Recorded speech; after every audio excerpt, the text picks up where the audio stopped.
They said the mountain was a tomb, sealed for 1,000 years. They were wrong. It was a weapon, and she was the only one who knew how to fire it. The captain told her she was a civilian, a liability. By the end, the captain was a relic, and the civilian was a ghost who had made the very stones of the earth scream her name.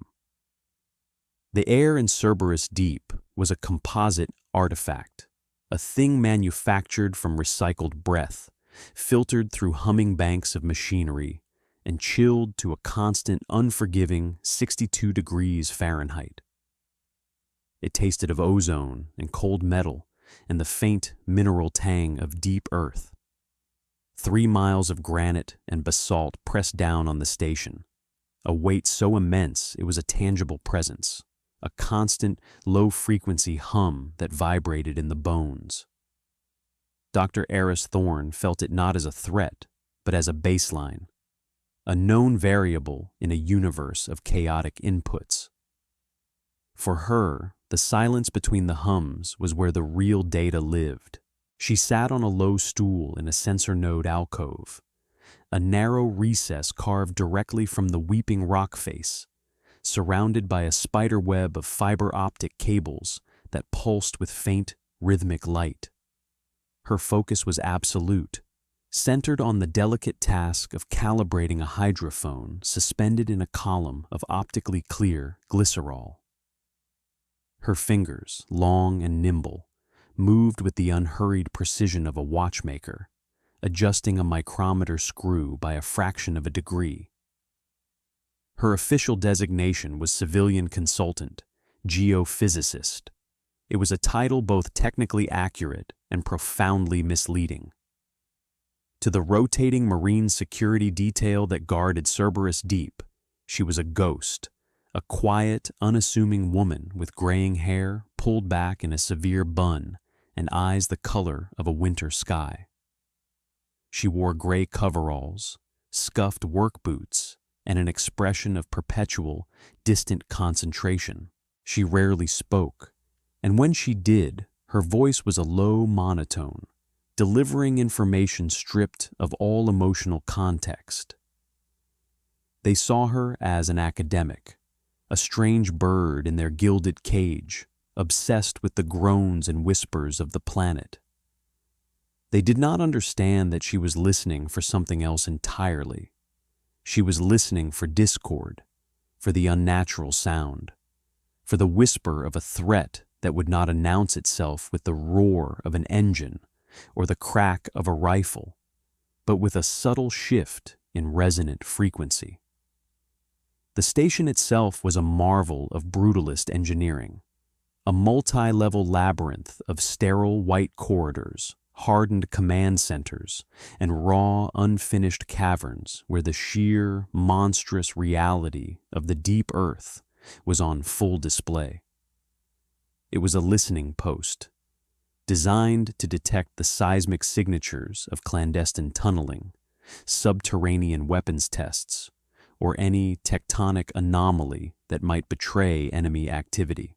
Its nerves were the thousands of geophones, hydrophones, and gravimeters embedded for miles in every direction, feeding a torrent of data into the central processing core. The Marines saw it as a fortress. Thorne saw it as an instrument, a vast terrestrial drum, and she was the one tasked with discerning the signal from the noise. Her work was a slow, methodical process of subtraction, of filtering out the natural song of the earth, the grinding of tectonic plates, the flow of magma miles below, the groaning of rock under unimaginable pressure, to isolate the single, discordant note of human malevolence. The arrival of Captain Eva Rostova was not a subtle event. She strode into the main command center as if she were taking a beachhead, her polished boots echoing on the composite deck, plating with an aggressive, martial rhythm that cut through the station's ambient hum. She was a woman carved from sharp angles and rigid doctrine, her uniform immaculate, the silver eagles on her collar gleaming under the cold LED lights. Her eyes, a hard, polished obsidian, swept the room with an air of immediate and total ownership. She was all coiled energy and barely suppressed impatience, a kinetic force in a place defined by static vigilance. Her voice, when she first addressed the assembled command staff, was a blunt instrument, used to establish dominance from the first syllable. It was loud, certain, and left no room for interpretation or dissent. "My name is Captain Rostova," she had announced, her gaze locking onto each person in turn. "As of 0600, I am the new commanding officer of this facility's security element. My predecessor believed this was a watch post. He was wrong. This is a battle station. We are on the front line, whether you can see the enemy or not. My standards are absolute. My expectations are victory. We will have discipline. We will have readiness. Anything and anyone that does not contribute to that readiness is dead weight." Her eyes had lingered for a fraction of a second too long on Thorne, who had been standing quietly in the back, observing the performance with the detached curiosity of a scientist watching a new, aggressive species introduced into a closed ecosystem. The message was clear. The lines were drawn. In the weeks that followed, Rostova transformed the atmosphere of Cerberus Deep. Drills became more frequent, more demanding. Inspections were constant and unforgiving. The quiet, professional tension of the station curdled into something sharper, more fearful. Rostova's leadership was a thing of volume and proclamation. She believed that control was a function of presence, that authority was asserted through noise. She patrolled the corridors with two of her largest Marines, a mobile unit of intimidation. She found Thorne's quiet, methodical work to be an irritant, a symbol of the lax academic culture she was determined to purge. She could not quantify Thorne's contribution in terms of rounds fired or perimeters secured, and therefore it had no value. The civilian was an anomaly, an unaccounted-for variable in her rigid equation of military order. Gunnery Sergeant Marcus Cole, the veteran NCO, who ran the station's technical maintenance division, watched the new captain with a practiced, weary eye. He was a man whose skin seemed weathered by recycled air, and whose hands were permanently stained with hydraulic fluid and conductive grease. He had served on orbital platforms and in abyssal sea labs. He knew that the most dangerous environments were not the ones with obvious threats, but the ones where you stopped listening. He saw the way Rostova's bluster made the younger Marines jumpy, how her focus on spit-shined boots and perfect salutes distracted from the real mission. And he saw Dr. Thorne. He had seen her type before. The quiet ones who lived in the data, who understood the systems on a level that transcended manuals and regulations. He had watched her spend 17 straight hours coaxing a functional signal from a sensor array damaged by a minor seismic shift, her focus so total that she seemed to forget to eat or sleep. He did not know what her true purpose was, but he knew it was important. Competence had a signature, a quiet hum of its own, and Thorne's was louder than any of Rostova's shouted commands. He made it a point to ensure her preferred nutrient paste was always stocked and her diagnostic tools were always in perfect repair. It was his own quiet way of choosing a side. The confrontation was inevitable. It came during a shift change in the primary command center, the one place where the station's disparate functions converged. The vast curved wall of the room was a mosaic of screens displaying seismic waveforms, atmospheric pressures, network status, and a dozen other streams of arcane data. Rostova stood at the central command dais, a picture of authority, reviewing security patrol logs. Thorne was at a secondary console in the corner, her back to the room, her head tilted as she listened to something on a set of high-fidelity headphones. One hand was tracing a complex, spiraling pattern on a touchscreen, a line of shimmering gold following her fingertip through a three-dimensional topographic map of the surrounding rock strata. Rostova's voice cracked across the room like a whip. "Dr. Thorne." Thorne did not react immediately. Her focus was a deep well, and the captain's voice was a stone skipping on the surface. She finished tracing the pattern, tagged it with a string of alphanumeric code, and then, with deliberate slowness, she removed the headphones and turned on her stool. Her face was a placid mask.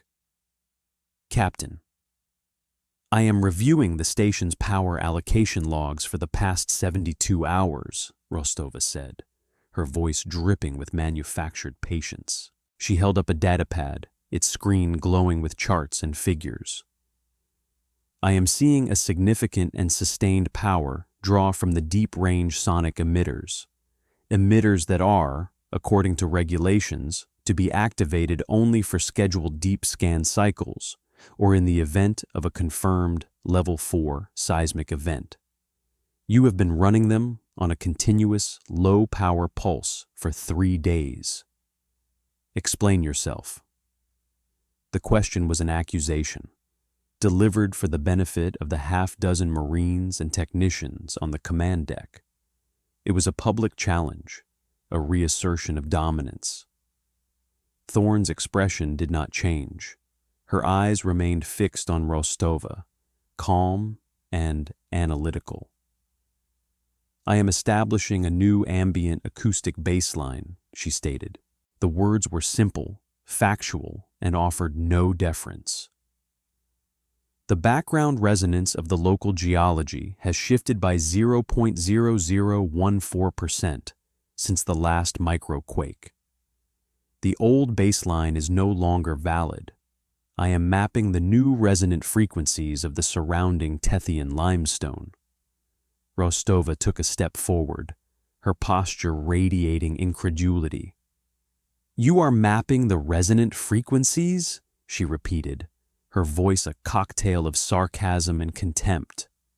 "You are burning enough power to run this station's life support for a full day to listen to rocks humming? In case you have forgotten, Doctor, this is a military installation, not a university geology department. This power is for combat systems, for shields, for communications, not for your science project." Behind Rostova, Gunnery Sergeant Cole, who was overseeing a diagnostic on a server bank, paused his work. He watched the exchange, his face impassive, but his attention total. He saw the flush of anger on the captain's neck, the rigid set of her jaw. He saw Thorne, unmoving, seemingly unaffected. "The data is the combat system," Thorne replied, her voice still a quiet monotone. "An accurate baseline is required to detect deviations. Deviations are the first sign of an unnatural intrusion. Without a valid baseline, our entire detection grid is effectively blind. We would be listening for a whisper in a hurricane, using a memory of what silence used to sound like."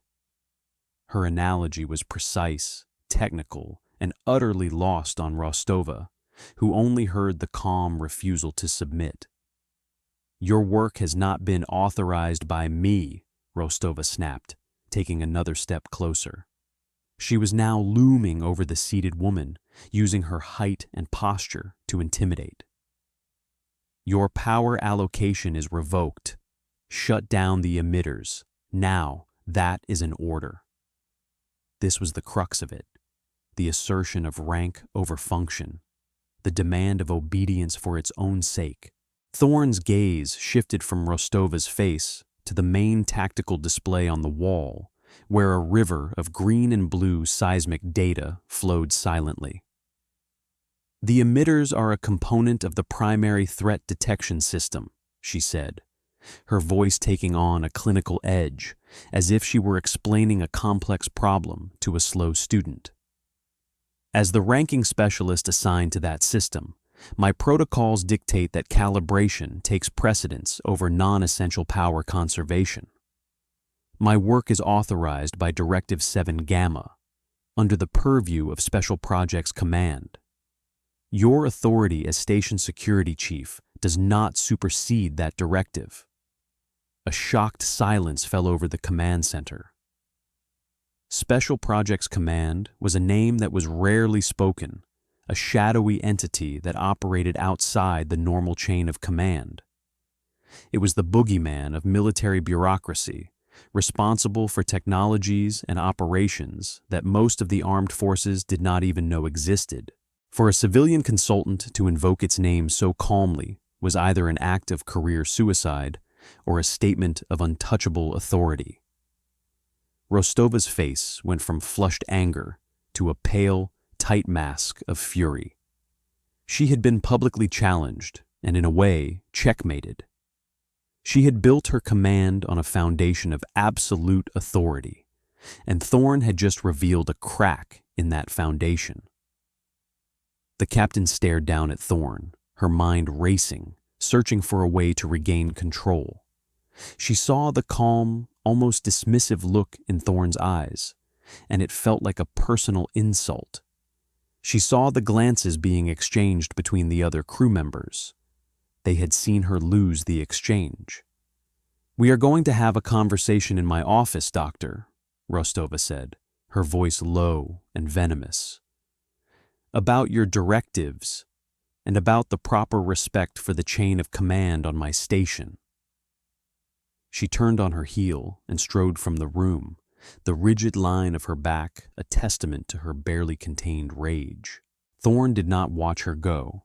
Her attention was already back on her console. She placed the headphones back over her ears, and her fingers resumed their slow, deliberate dance on the touchscreen. The incident was over. The data point had been logged. The system had been tested and had responded as predicted.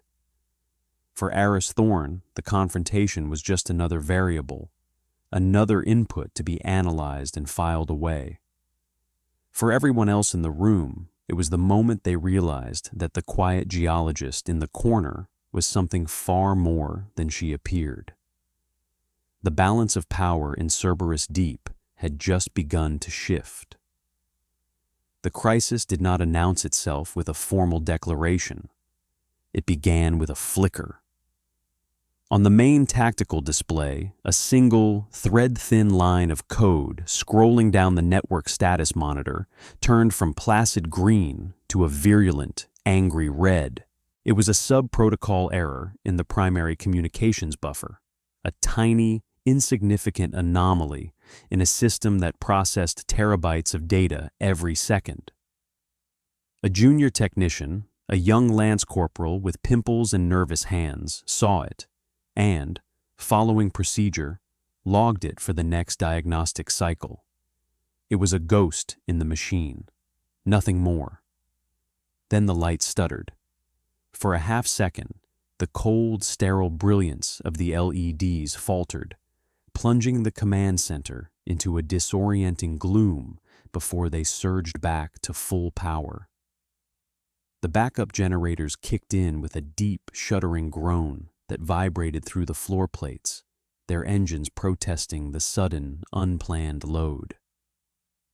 On the wall, a dozen secondary displays blinked and reset. Alarms began to chime, not with the strident, urgent shriek of a combat alert, but with the chaotic, discordant symphony of systemic failure. It was the sound of the station's nervous system having a seizure. Rostova stormed back into the command center, her face a thundercloud. "What is that? Report!" she barked, her voice cutting through the rising clamor. The young lance corporal was staring at his monitor, his face pale. "Captain, I don't know. We have cascading network failures across all primary systems. The comms buffer it's gone. It's not just offline, it's Erased. External comms, Rostova demanded, turning to the communications officer. Get me surface command, now. The officer, a seasoned sergeant, was frantically working her console, her movements clipped and efficient. Negative, Captain. The array is not responding. The entire uplink is dead. No satellite handshake, no tight beam, not even a burst transmission. We are completely cut off. A cold dread, more profound than the deep earth chill, began to settle over the room. Cerberus Deep was designed with triple redundancy in every critical system. For the entire communications array to fail simultaneously was not a malfunction. It was an attack. It was then that Thorne spoke, her voice cutting through the noise with uncanny calm. She had not moved from her station. Her eyes were fixed on her own display, which now showed not a topographic map, but a roiling, chaotic waterfall of raw seismic data. It's not a network failure, she said, her voice flat. It's a jamming field, high energy, multi-spectrum, focused on the primary comms conduit shaft. It's designed to isolate us. Isolate us from what? Rostova shot back, striding over to Thorne's station. Who's doing this? Thorne pointed a single steady finger at her screen. Amidst the digital noise, a new pattern was emerging. It was not the sharp, percussive signature of an explosion or the low-frequency rumble of an earthquake. It was a smooth, unnaturally consistent sine wave, a pure, clean tone buried deep beneath the station's own operational hum. It was the sound she had been listening for, the discord. Them, she said. The sine wave was a drill signature, but it was unlike any she had ever seen. Standard tunneling left a messy, chaotic trail of seismic debris, the brutal fracturing of rock. This was different. It was elegant. The frequency of the wave was precisely tuned to the resonant frequency of the Tethian limestone, the very frequency she had been mapping. The enemy wasn't drilling through the rock. They were vibrating it into dust, using sonic resonance as a weaponized excavation tool. It was fast, it was quiet, and it perfectly masked their approach from the station's standard detection protocols. They were already inside the sensor perimeter. They were close. "Marines!" Rostova roared, her training kicking in. She was on familiar ground now, an attack, an enemy, a physical threat. "Seal the lower levels. I want fire teams at every major junction in sub-level Gamma and Delta. Set up interlocking fields of fire. Cole," she yelled at the gunnery sergeant. "Get me internal sensors for the lower decks. I want to see them coming." Cole's face was grim. "Negative, Captain. Whatever that jamming field is, it's playing hell with our internal sensors, too. The feeds are all static. We're blind down there." Rostova's jaw tightened. Blind and cut off. A commander's worst nightmare. "Fine," she snarled. "We do it the old way, sound and fury. Sergeant, take your team to the Gamma Delta Transit Nexus. They'll have to come through there to reach the reactor core. Hold them at all costs." A team of 8 heavily armed Marines, clad in full combat gear, thundered out of the command center, their boots ringing on the deck. Rostova stood over the central tactical table, which was now a useless schematic of the station, its live feeds replaced by blinking red error icons. She was trying to impose order on chaos through sheer force of will, directing phantom forces against an invisible enemy. She was a master of conventional warfare, of choke points and enfilades. But this was not a conventional battlefield. The enemy wasn't coming at her. They were coming from below her. Thorne watched the Marines leave with a sense of clinical detachment. It was a futile gesture. Sending men with rifles to fight an enemy that controlled the very rock they were standing on was like trying to shoot the tide.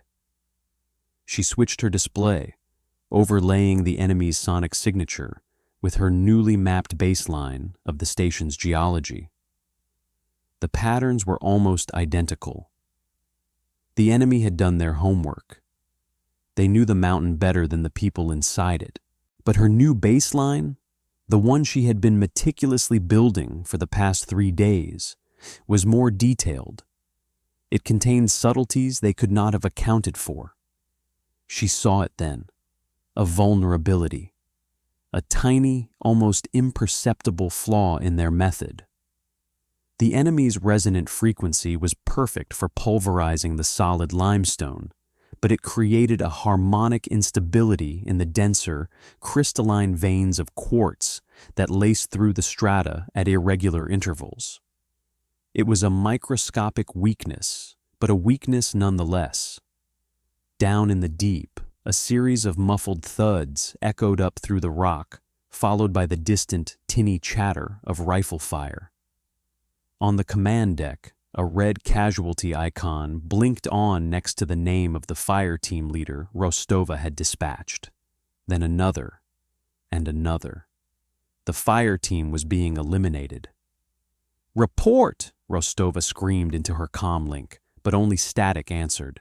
A new sound began to fill the air, a high-pitched, grinding whine that seemed to come from the floor itself. The deck plates vibrated, and a fine white dust began to drift down from the ceiling. They were coming up, breaching the floor of the level directly below the command center. Rostova's strategy had failed. Her Marines were dead or dying.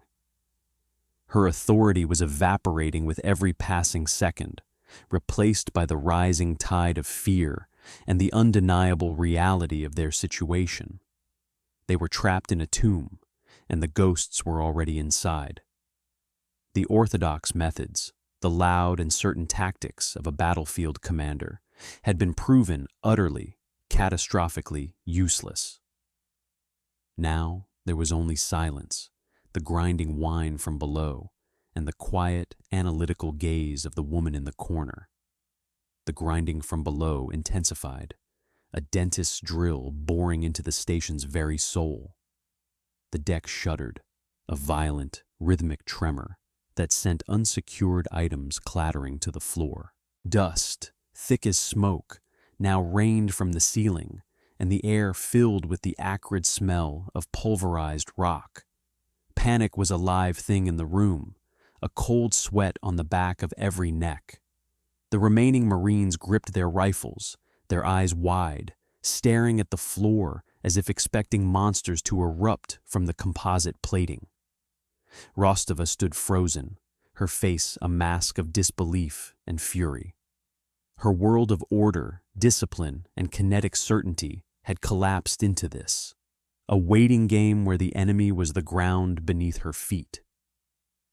"They are exploiting the resonant frequency of the station's foundation," Thorne said. Her voice, though quiet, cut through the mounting chaos with the clarity of a diamond. All eyes turned to her. She had risen from her stool and was standing before the main tactical display, now a dead wall of error messages. Their drill is not a drill.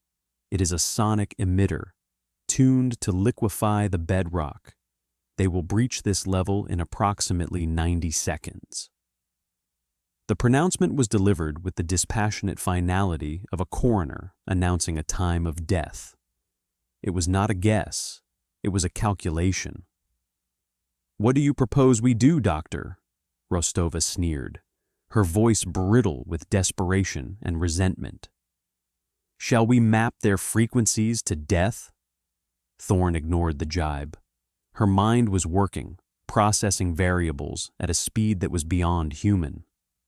She saw the problem not as a battle, but as a physics equation. The enemy was using resonance as a weapon. The station had its own emitters, far more powerful than the enemy's mobile unit.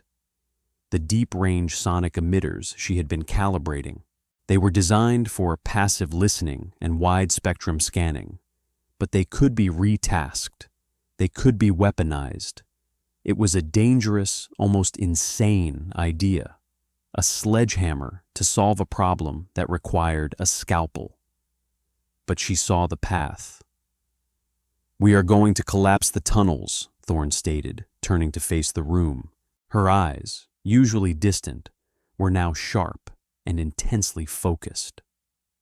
All of them, Gunnery Sergeant Cole, who had been trying to reroute auxiliary power, looked up. "Collapse them how? We don't have explosives that can penetrate that deep, not without bringing the whole station down on our heads." "We won't use explosives," Thorne explained, her voice steady. "We will use their own weapon against them, resonance. The enemy's drill is tuned to a single, pure frequency to disintegrate the limestone. But my baseline map has revealed harmonic instabilities, veins of crystalline quartz woven through the strata. These veins have a different resonant frequency, a much higher one." She walked to her console and with a few keystrokes brought up her 3D map. It was now overlaid with a complex web of red and blue lines. "If we broadcast a targeted multi-spectrum pulse from our own emitters, precisely matching the resonant frequencies of those quartz veins, we can induce a catastrophic structural failure. The quartz will shatter, not just along one tunnel, but everywhere it is present.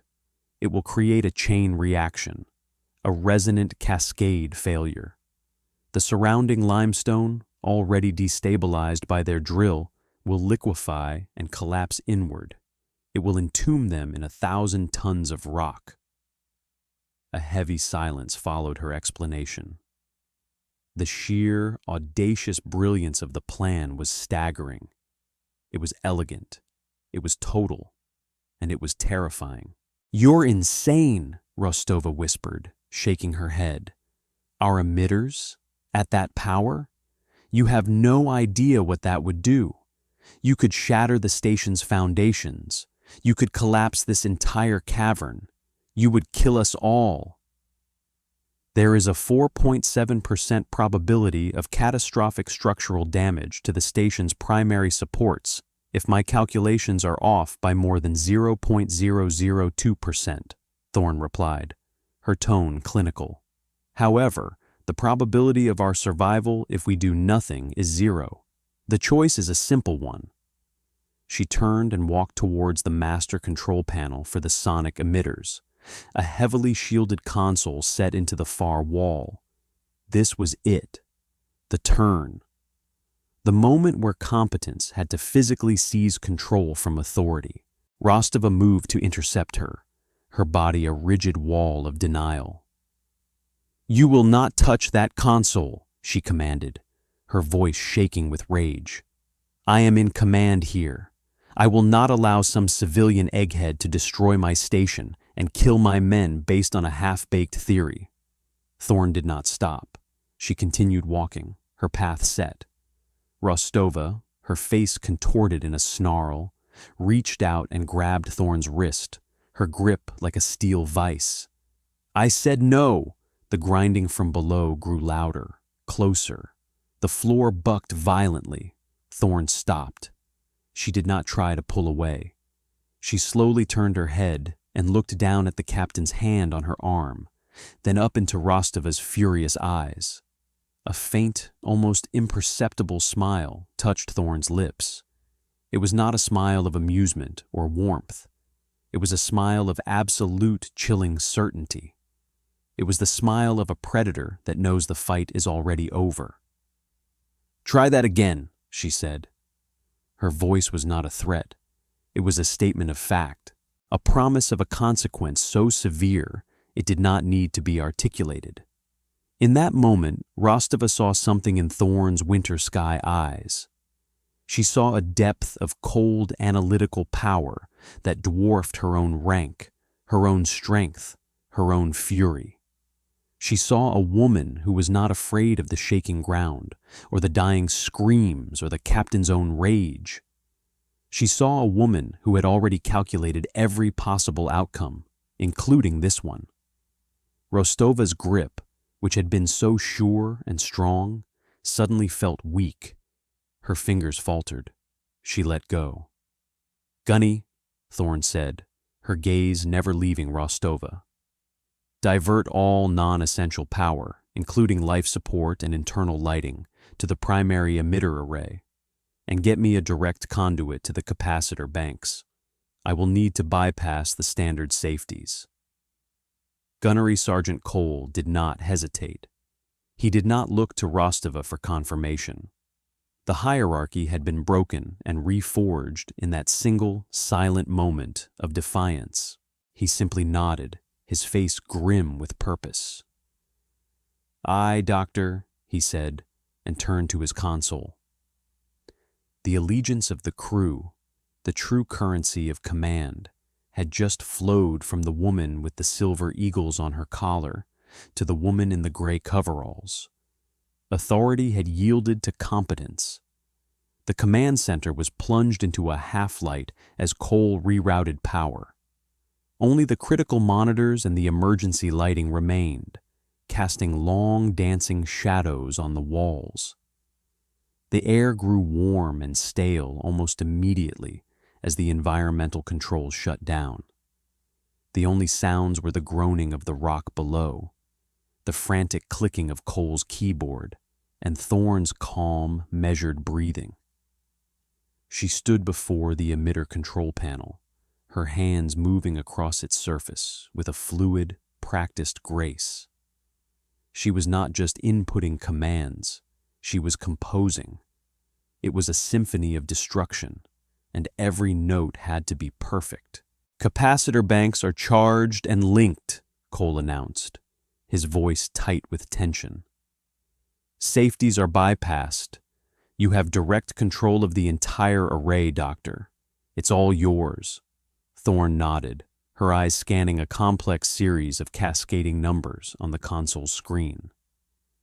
She was cross-referencing her harmonic map with the real-time feedback from the emitter's passive sensors. The enemy drill was now less than 20 meters below them. A section of the floor plating began to glow a dull, angry red from the intense heat of the sonic vibrations. "The primary frequency of their drill is 1.21 gigahertz, she murmured, more to herself than to anyone else. "Aimed at the calcite limestone matrix, but they are generating a parasitic harmonic at 3.4 gigahertz, a byproduct of their power source. It's sloppy, that's the key." Her fingers flew across the keypad, programming a sequence of interlocking frequencies. It was not a single brute force blast she was preparing. It was a complex waveform, a series of precisely timed pulses designed to find the quartz veins, excite them, and then use the enemy's own parasitic harmonic as an amplifier. She was hijacking their weapon. She placed her right hand over a large, palm-activated biometric scanner. "This will be loud," she stated, her voice devoid of any emotion. The room held its breath. The Marines who remained had their weapons lowered, their faces a mixture of terror and awe as they watched the quiet civilian who now held their lives in her hands. Rostova stood alone near the center of the room, a statue of obsolete authority, watching the woman she had tried to command prepare to unleash a geological apocalypse. Her face was a blank slate, the fury and certainty wiped clean, replaced by a hollow understanding of her own irrelevance. Thorn closed her eyes for a single second, her mind a silent, crystalline palace of numbers and waveforms. She ran the final simulation. The probability of success was now 98.9%. The probability of catastrophic failure had been reduced to a statistically acceptable level. Perfect. She opened her eyes and pressed her palm flat against the scanner. The sound did not begin so much as it bloomed, a low, subsonic thrum that was felt more than heard. It was a pressure wave that pushed against the chest, that made the teeth ache and the eyeballs vibrate in their sockets. The single remaining light strip in the ceiling flickered and died, plunging them into the red glow of the emergency beacons. The floor, which had been shuddering, now began to move in a slow, sickening oscillation, like the deck of a ship in a heavy swell. Then the frequency began to climb. The low hum escalated into a deep, resonant groan, the sound of the mountain itself being forced to sing a song it did not know. It was a chord of immense, terrifying power. Thorne's eyes were locked on her console, watching the energy levels spike. A thin trickle of blood ran from her left nostril, a consequence of the intense, low-frequency pressure, but she did not seem to notice. Her focus was absolute. She made a minute adjustment with a fingertip, altering the phase of one of the pulses by a fraction of a degree. The groan sharpened into a piercing, crystalline shriek. It was a sound that scraped at the inside of the skull, a pure, clean tone of shattering glass, amplified 1,000,000 times. This was the voice of the quartz, vibrating at the edge of its structural integrity. The entire station screamed. The rock walls around them groaned in protest, and hairline fractures spiderwebbed across the reinforced concrete of the command center. "Holding at 90% of theoretical maximum," Thorne said, her voice strained but controlled, shouting to be heard over the impossible noise. Introducing the cascade sequence, now. She tapped a final key. The shriek was joined by a second, deeper tone, a dissonant, ugly chord that was the amplified echo of the enemy's own drill. The two frequencies met, interfered, and magnified each other. The effect was instantaneous and apocalyptic. There was a sound like the world cracking in half. It was not an explosion. It was a void, a sudden, colossal release of pressure. The station lurched violently to one side, throwing everyone off their feet. Cole was thrown against his server bank. Rostova fell to her knees. Thorne, anchored by the console, was the only one who remained standing. For a terrifying second, the entire structure seemed to drop, a free fall of perhaps 10 or 15 feet, before catching itself with a deafening boom that shook the very atoms of the air. And then, silence. A silence more profound, more absolute than any of them had ever known. The grinding was gone. The screaming shriek was gone. Even the background hum of the station was gone. There was only the ringing in their ears and the thick, suffocating dust that filled the air. The silence was not empty. It was heavy. It was the sound of 1,000 tons of rock and earth collapsing into a void, of an enemy not just defeated, but erased from existence, entombed. Thorne pulled her hand away from the console. The screen before her was a tranquil field of green.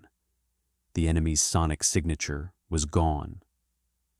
The seismic chaos had resolved into a single, massive subsidence event that was already fading into the background noise of the planet. She took a deep, shuddering breath, and a small droplet of blood from her nose fell onto the pristine white surface of the console. She wiped it away with the back of her hand, leaving a faint red smear. Slowly, the others picked themselves up. They were bruised, disoriented, but alive. They looked at Thorne, who stood silhouetted against the glowing green screen, her posture unchanged. She was no longer a civilian consultant, a weird geologist. She was the woman who had commanded the mountain. She had made the very stones their enemy fought with become their tomb. In the profound silence that followed the chaos, they did not just see her competence. They saw a power that was elemental, almost godlike, The threat was neutralized. The solution had been flawless, and the woman responsible for it was already turning her attention to the damage reports scrolling onto her screen, her work already moving on to the next problem. The silence held for another 37 seconds before the backup systems, sensing the stability of the station, began to bring the primary functions back online.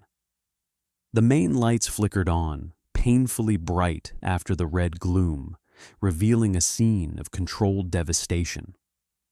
The command center was covered in a thick layer of white dust, and new cracks marred the walls, but the structure was fundamentally intact.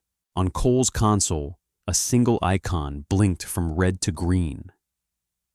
"Comms," the gunnery sergeant said, his voice hoarse with dust and awe. "The jamming field is gone. The uplink is re-establishing a handshake with Surface Command." A moment later, a voice, distorted by static but clear and authoritative, crackled through the main speakers. "Cerberus, this is Overlord. We detected a massive, unclassified seismic event at your location, followed by total communications blackout. Report your status immediately. I repeat, report status. Over." Rostova, who had gotten back to her feet, seemed to snap back into herself. This was her domain. Reporting, the chain of command. She straightened her uniform, a reflexive, futile gesture to restore her shattered dignity, and stepped toward the comm panel. "Overlord, this is Captain Rostova, Cerberus Actual," she began, her voice strained, but attempting its usual tone of command. "We were the target of a hostile action from an unknown subterranean force. We sustained damage, but the threat has been neutralized. We are secure." There was a pause on the other end. The voice that came back was cold, precise, and held an edge of extreme impatience. "Captain, your report is noted. Now, put Operator Chimera on the line." The name hung in the air, alien and incomprehensible to everyone in the room except for one. Rostova froze, her mouth slightly open. "Overlord, I don't know who that is. There is no one by that designation at this station." "Do not play games with me, Captain," the voice from the speaker snapped, the authority in it making Rostova's own seem like a child's imitation.